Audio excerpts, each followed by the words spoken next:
ahead and jump in. I'm going to share my screen. Can y'all see that? Yes.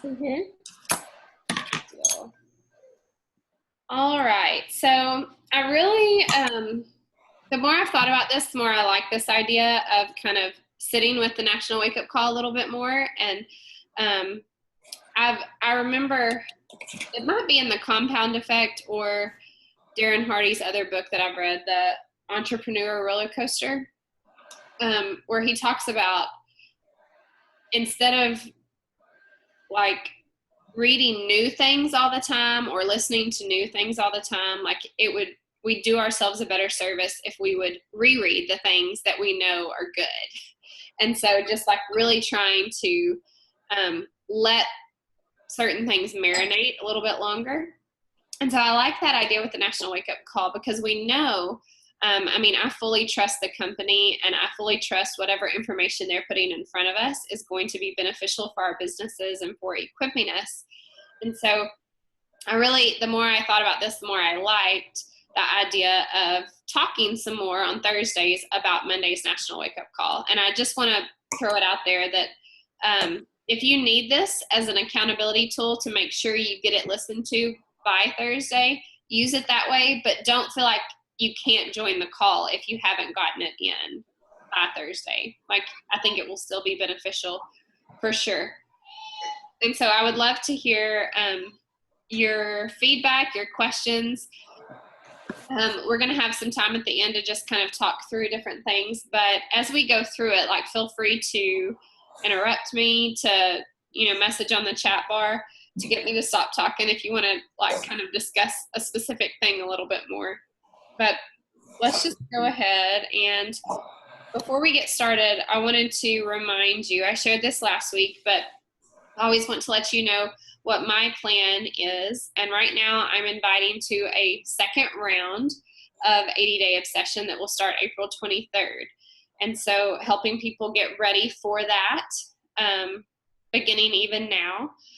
That's kind of how I'm talking to people about things. I'm following up with a lot of people who've told me no in the past, and I'm saying I'm just keeping you in the loop with what's going on in my challenge group over the next few months, seeing if this would be a good fit for you. And then the other announcement, remember that the team retreat in a little more than a week, I'm so excited about it, starts April 7th and 8th. Make sure that you do that PayPal to Melissa if you have not already. Should be really fun. I'm excited for those of you who are coming to get to know Melissa a little bit. She's great. So we'll go ahead and jump right into. So Jamie, sorry, real quick. How do we get her email or where we need to send the money through PayPal, or is it somewhere else? I had sent it, but I can resend it. It's in the Team Builders WhatsApp text, but okay. I can send it again if you'll remind me. If you sent it, I'll look for it. Okay, well, it wouldn't hurt for me to resend it again, but just remind me if you can't find it, especially. Okay, thanks. Yeah. So Chelsea Pearson, I've heard a few of her things, and I really like it. Once you get to the Team Builder Academy of the training on my website, there is a very crucial video in there that is training that she did, and just kind of talking about recruiting a certain personality of coaches to our team. And I feel like it's very applicable for the culture of our team. So I've heard a few things from her, really love her. But I liked how she started all of this by addressing this issue of the belief that we have in the company. I think Lauren and Lindsay both mentioned that in the WhatsApp text. But if we are struggling with, objections, sometimes that might be a reflection that maybe we're struggling with the belief in whatever it is that we're having to address. Maybe we think it's a little too expensive. Maybe we, are not sure about getting someone to invest. And so I just really like that she addressed that. And just how she talked about us changing our mindset to, instead of, avoiding the objection, to see it as a way that our business can grow and that we can, build our own belief, as well as success building from that. And so she made the point that, her mission for the call was that not having all the answers is the answer. And she defined an objection as simply an unanswered question, that most of the time that means people are interested enough to want to learn more. Now, not always. Sometimes they're just feeding excuses, and they're just not interested. And we'll address that more at the end. But I loved what she said on, we're not here to convince anyone. We're here to find those who are wanting to change and inspire them to do so and help them overcome, the three main objections that she talked about: the no money, no confidence, no idea. And so I love, she gave us some very practical tools. There's one at the bottom here saying, that's a great question. I don't have the answer for you, but let me find it and get back to you. I think that communicates that you are hearing the person and that you care about them, versus if you just say, well, I don't know about that, and just continue to push the product on them. But if it's something that you really can find the answer to, I think that's a great response to give. Any thoughts there on just kind of her introduction on the issue of belief? And I think at one point she said, where was it? It's under the no money part, but she said, the stronger our convictions, the less we hear the objection. Like if we are really believing in what we're sharing about, we won't hear the objection as much. Now, there will still be some objections, and most of the time that's because there's a different issue involved. But if we have the belief and we genuinely have the conviction of what we're doing and why we're doing it, I think that's where it helps the entire conversation all the way around. So any thoughts on that?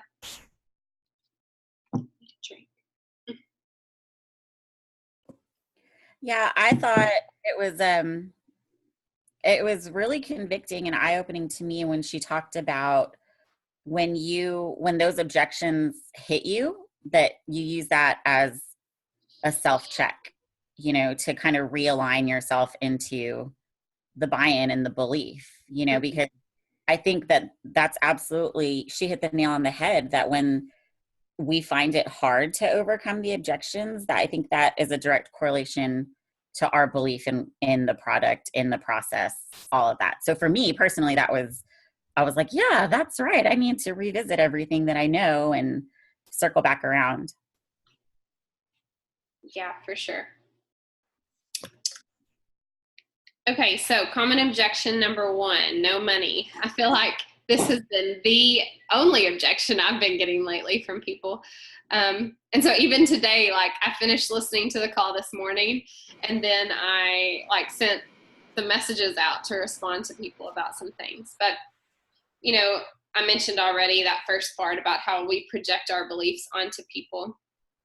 But I love these questions that she threw out there. Like, could I share with you my story? I did that with 2 people today after listening to this call, just saying, I understand. I think that's one thing I would add to this is I think we can preface our response with, I understand why you feel that way, or I can relate to that. I think that is showing them, by saying I understand, I can relate, it's showing them that they aren't alone and that you're hearing them and you can empathize with them. Another thing that I say often is, I got on the phone with a girl today and I told her, I think that you'll be really encouraged if and when you get in our challenge group to see that so many other people feel this exact same way, that you're not alone. And so what she was describing, I couldn't necessarily identify with, but I know people who can. And so just acknowledging that pain point is real, whatever it is they're struggling with. And I think that is price the only thing that's stopping you is a good one. I've used that one before, and it's real easy to see when it's not just price. They're not interested, or they are just coming up with an excuse, because they'll give you plenty of other excuses, and that's when you just let it go. But a lot of times we do get to the point in a conversation with someone where that is like they love it, and they'll even tell you like, I would love to save towards this and work towards this, but I just can't afford it right now. And then I loved her 3 words, tell me more. Like just I think people, the easy way out for people is to just say, I'm not interested, or I can't afford that, and they want the conversation to end. But if maybe there's some underlying reasons there, I think it's great when we just don't allow them to end the conversation unless they're just not interested at all. And so I think that tell me more. I love those 3 words, and I've never even considered saying that. So when she said that today, I was like, oh, that's gold. Like, yes, why don't we say that? Why don't we just ask them to explain a little bit more? Just because it means that we really care and we're listening to them. And then you'll see, I won't read through all of that, but, she kind of addresses different things that ways that they will object to the money and how you can respond to that. I had someone today tell me, I'm going to look for a different protein powder or supplement that fits in our budget a little more. And so I was able to tell her, you will absolutely be able to find a protein powder that doesn't cost as much, but this is not a protein powder. It's so much more than that. And so just educating people and helping them see, that we get into that a little bit more in the no idea, but I think sticker shock is a big deal as well. I've had a lot of people who are all on board, and then when they see that price, they're just like, that's way too expensive. But, breaking it down, like she said, to, when you get this bag of Shakeology, it's basically 30 breakfasts in one meal. In one bag. Like, the thing that I always share, she talked about, you want to write down your challenge pack investment story. And so I'll just tell y'all mine as an example. She made the point, we can start by just saying that, can I share my story with you, and how our empathy and honesty may be all that they need. And so for me, money was a big deal whenever we considered the investment. I know Lauren has a great challenge pack story investment as well, just about how they made it work. But for me, we kind of just decided to try it, but I really didn't think we would do a second month of it. But a week into drinking Shakeology, I knew that I wanted to continue drinking it. So that's when we began to evaluate, how can this fit into our budget? And when I realized, okay, I'm drinking one of these for breakfast every day, like, that's a meal. And am I getting a $4 to $5 meal with this much dense nutrition anywhere else? Can I? No, I can't. Like, I can skip breakfast, and is that really doing anybody any favors? No, that's contributing to my lack of energy, which is the reason I got started in the first place. So yes, this is an investment. I can save money if I just don't eat breakfast, but if I'm wanting to eat something that fuels me for my family, this is the perfect solution for that. And so then we began to look at where we were spending money on Starbucks. Then I began to become more disciplined in meal planning and prep, and creating a list before I go to the store so that I only buy what's on the list, and taking out processed foods, and just all of these little things. The fact that Shakeology helped curb cravings, and so I wasn't munching constantly throughout the day like I had been, like making those little sacrifices and just learning to meal prep and plan a little bit more. We were able to make up that $4 to $5 a day, and find a place to budget it in. So I just share that. Now, I shared that story with someone today, and her response was she was very kind and very grateful over me taking the time to share that with her. But then she said, I already do all those things. Like, we live very frugally. I really do enjoy the shakes, but we can't continue. And one of the things she said in her first objection was, we don't spend anything, what was the word she used? Not like frivolous, but basically like calling Shakeology a luxury. Like, it's this added nicety. And I just explained to her that, like, that's not how we see it. It's not like we just have $130 a month laying around that we can just spend on extra. Like, it's essential.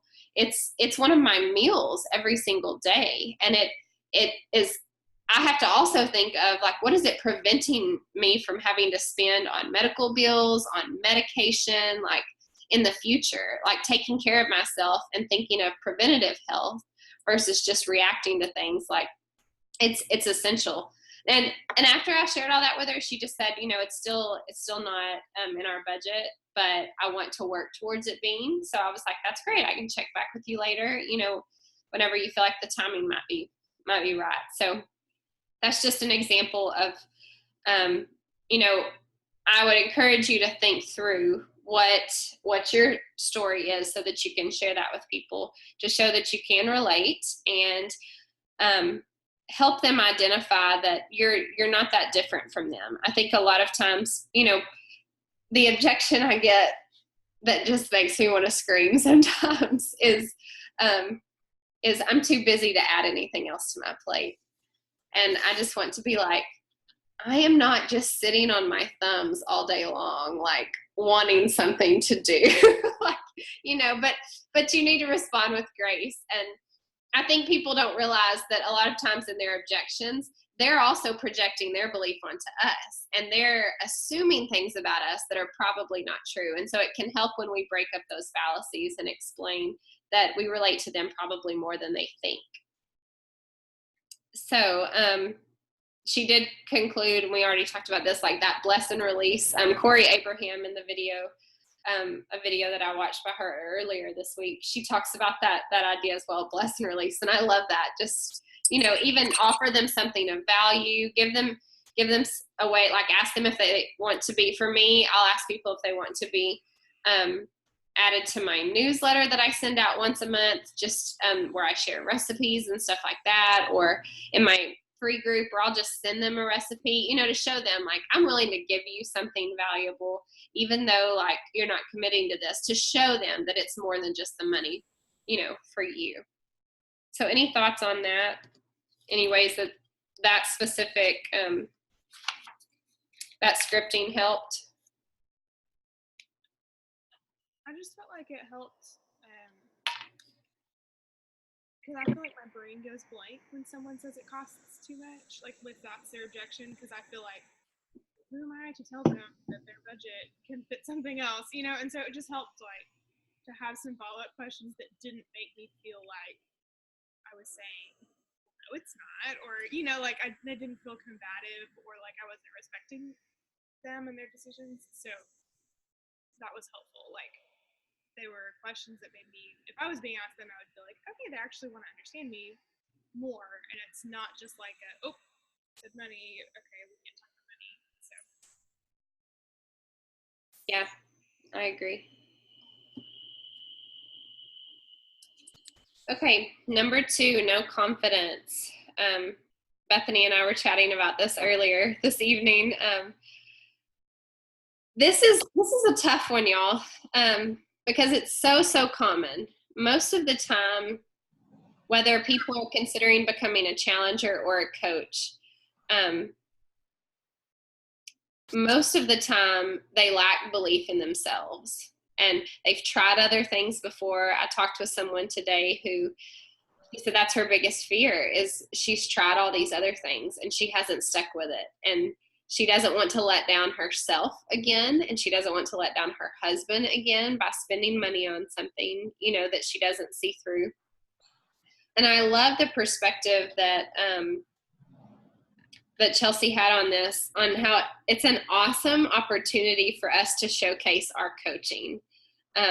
Because that's really what we're selling. Beachbody can sell their products. They're good at that. But we are selling ourselves as coaches and saying like, here's what we're offering you. Here's what we can give you.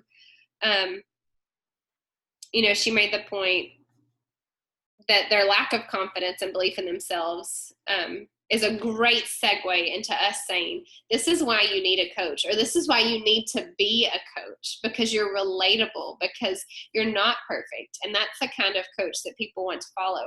You need extra accountability, become a coach. Like, nothing will keep you more accountable than coaching. I was telling someone that today. They were like, how do you post your workout every single day on Instagram. And I'm like, well, it's kind of expected at this point, like if I don't, someone's going to call me out on it and be like, did you not work out today? And maybe they're doing it to kind of make fun of me, but it's a great accountability tool. Now I know that, hitting someone with a coaching opportunity when they're struggling with confidence might not be the best place to start them, but for some people it is. But, she makes this point about they're describing real experiences, real legitimate pain points that they have. And so it's good for us to not negate those or diminish those because they're very real. And I know we've all struggled with people who dealt with other companies or, they've had bad experiences. Maybe they've had bad experiences with Beachbody coaches, that are in their news feed. And we just have to walk through, this desire to overcome. And like she said, to want to understand. I put that at the bottom there. I love that. I don't want to overcome. I want to understand, hear what is really going on and speak directly to that feeling or need that person has. I used a few of these questions with someone today because she told me, she said, I'm afraid of failing. And I said, tell me what failure looks like for you. Like, how do you define failure? And then I said, well, what does success look like for you? And I texted her that last night and she didn't respond. She ended up calling me this morning on her way to work. And she had thought about that question like all night long. And she was like, I realized that success looks like progress. Like, it doesn't have to mean that I do this perfectly. And I was like, exactly. Like, that's what I was going to try and help her get to. But just helping them think through those questions and identify those things, and the how would it feel if you could make that happen? I think that's a question I often forget about, but that I need to be more intentional to ask, like, okay, what is success and what would it mean to you if you could reach that success? Like, why is that important? And would it be worth it if you, can even be a little successful in this? But, I also like the idea she had of offering a free group that helps with the objections you've been having. So we have a lot of free group material on our team drive that you all have access to. I know Lindsay has done one that's been really great. What's the money one called? Cash for Christmas? Mm-hmm. Yeah. Okay, and you could do it any time of the year. But it's just got great budgeting tips and ways to kind of find extra cash that you might not have realized was there. Like, letting go of some subscriptions to things and just different ways to find cash. I mean, she did it as a cash for Christmas deal, but the content is awesome. It's not related to anything Beachbody. It's just, here's some ways to find some extra money in your budget and to save some money. And so it's a great way to provide free group value for someone, especially if you're getting that no money objection.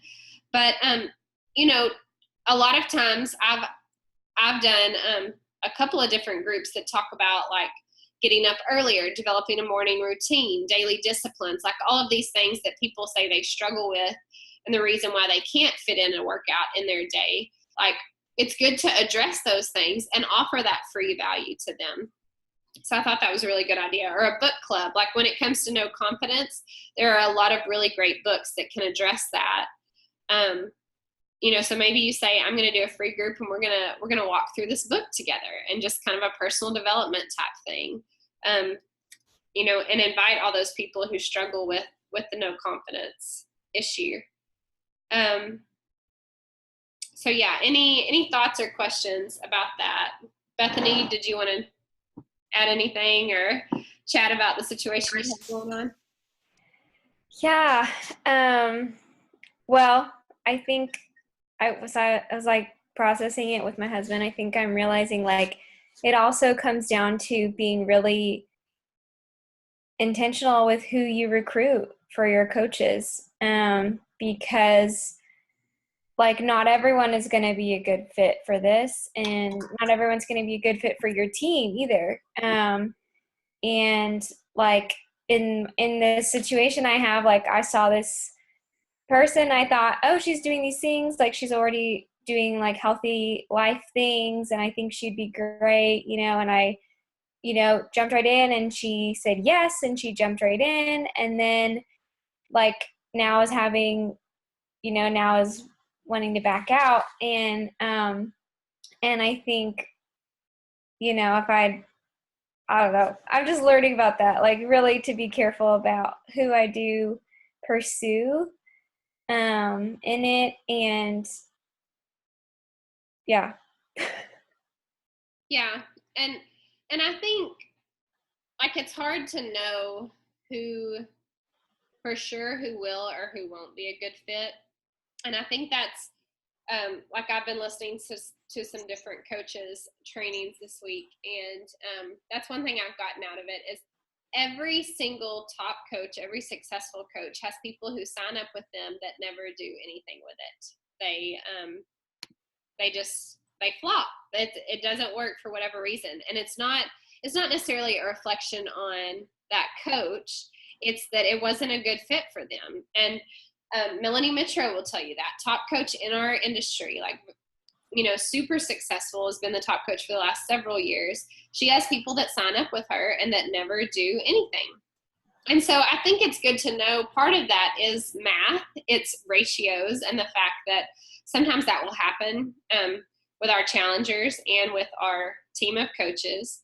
And I even heard the statistic this week that only 20% of your clientele or your team of team members or coaches, only 20% of them will actually be doing the work.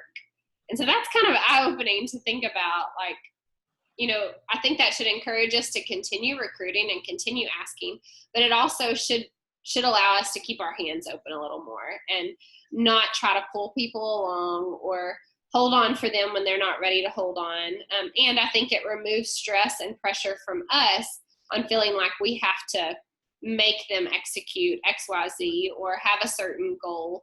We can just trust that the ones that are supposed to be doing this will jump on board, and we can just do all that we can do to encourage that. Okay, the last one, we'll run through this really quick. If people have no idea, I love how she said to kind of conclude this, like when people give you an objection, you can say, I completely respect your decision. But if I can help or support you in any way now or in the future, let me know. I'm here for you. Like just letting them know that, and then following up with them every few months or so and letting them know, here's what's coming up in my challenge group. Just wanted to keep you in the know about it. That's showing them, that you care and that you are there for them. And then I also loved, I've felt misunderstood several times. And that's one of the hardest things about doing this business is when people misunderstand you. I feel like that's one of the hardest things in life. That's been true in ministry. Just being misunderstood is the worst. But I learned a long time ago in ministry, I'm not saying it's made it any easier, but I learned a long time ago that that's not necessarily a right we have or that we need to demand. If we look at the gospel and what we learn from the gospel, like Jesus was very misunderstood, coming up on Easter weekend, just thinking over that more, like he was misunderstood a lot. And so it's going to happen. Instead of getting hung up on it, I like this tool she gives us on how to respond and just say, well, before I say anything else, or before we talk any more about these products or anything like that, like, I want to share my heart, or can I share my heart with you, asking maybe, I don't want you to think this, like, this is what I'm meaning to communicate. This is why I'm doing this. This is why I'm sharing this with you. And sometimes just addressing the elephant in the room. I don't want you to think that my only mission in this is to sell you something. If that were the case, I would sell it to you and then I wouldn't talk to you again. But my desire is to walk alongside you on this journey. Like if you purchase this, that ups the commitment for me. Like that's when I'm really going to, plug into you even more. And so just being able, I loved that tool that she gave us. And I think a lot of times I just kind of back away when people misunderstand me, but I think it's okay to to use this response, obviously with respect. And I liked also the point she made, Jeff brought it up again at the end of the call, that all the objections that we get from people, we need to make a list of those, and that should fuel what we put on social media. We should answer those questions through our posts, through our stories, addressing the objections that we're hearing. That can be really, really powerful, especially if you do it through in your stories, like actually talking through that, and letting them hear your tone of voice, letting them hear like directly from you. I think that can be super, super powerful. So she also kind of in conclusion said, those that tell you no, let that be fuel for your fire to kind of show them what they're missing out on. And I've had so many good experiences with this where people tell me no, but then they start watching. And a year later, 2 years later, they're ready. Like you never know who's watching you and when they'll be ready. But I liked how she said, to focus on overcoming their objection with how we lead our life and how we impact the lives of others. And so showing up consistently on social media is one of the best ways to do that. Showing up with transparency and authenticity, that's one of the greatest ways to just continue showing that this isn't just some little party we throw, for a month and then we're done with it. Like this is a lifestyle thing. And just more and more in the last couple of months, I've really identified for me, it's discipleship. Like it's much bigger than just pressing play and drinking a shake and taking a few selfies. Like it's a lot deeper than that. And so the more consistent we are with that, the more that example will show, other people. So that's kind of a run through. I did want to add, I liked what Jeff said, the analogy he used at the end of the yellow light. And a lot of times when we see that yellow light, we try to speed on through it to beat the red light. But what we should do is slow down and try to understand even more, like why they're having objections, why they're hesitating, instead of just trying to speed through to address the objection. Like really try to identify the specific objection they have and listening to them and taking that time and, showing that we care. So, thoughts, questions, biggest takeaway, what do you think is the biggest thing that you want to start doing now? Like what's your action step from this call? I think this is really good Zoom or wake-up call for me this week and Zoom call, because with this being like first month-ish of coaching, I have dealt with a lot of objections and just like having to figure out how to navigate that, how to navigate conversations in a way that's like graceful, but also like intentional with like anyways, I'm just like have realized that I'm not great at being like, asking questions and like getting them to see the significance and importance of this and like the ways that it's changed me. So I think it's been really good to like hear how to handle objections, because that's something I realize I'm not that great at.